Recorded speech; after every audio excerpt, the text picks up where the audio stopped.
In this video, we are going to look at how to retrieve an unsaved Excel workbook.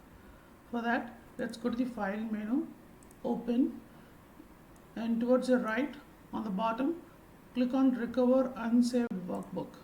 An open dialog box opens and you will find the list of documents that are available for recovery.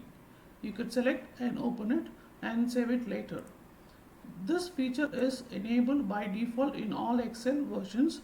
However, we could make some changes. To do that, go to the File menu, choose Options and choose Save.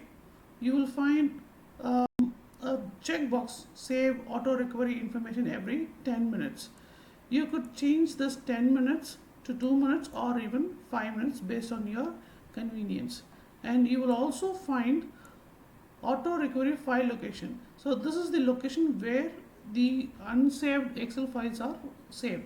You could also change the location based on your convenience. Thank you.